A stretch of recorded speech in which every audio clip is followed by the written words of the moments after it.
దాశరథి శతకంలోని తర్వాతి పద్యము మీ అందరి కోసం.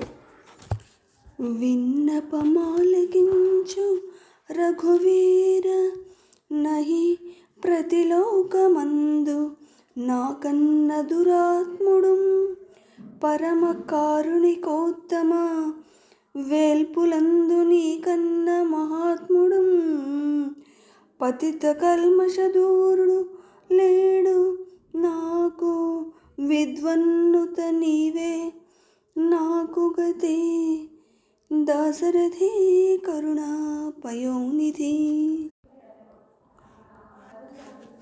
భావము: నాకన్నా దురాత్ముడు ప్రపంచంలో లేడు, నీకన్నా మహాత్ముడు దేవతలలో లేడు, కావున నాకు నీవే దిక్కు, మరొకరు కాదు అంటున్నాడు కంచంల గోపన్న. వ్యాఖ్య: నీవే తప్ప ఇత పరంబెరుగా అన్నాడు అలనాడు గజేంద్రుడు, ఈనాడు కవీంద్రుడు అంటున్నాడు. రఘువీరుడు కాబట్టి రక్షించేవాడని అర్థం. వీర అని ప్రసంగించడం సార్థకం. నేను అందరికన్నా మించిన దురాత్ముణ్ణి అన్నాడు రామదాసు. ఆయన చరిత్ర తెలిసిన వారు ఎవరైనా అలా అనడాన్ని ఒప్పుకుంటారా? ఆయన పుణ్యమూర్తి. శిథిలాలయం పునర్నిర్మించిన భక్తాగ్రకేసరుడు.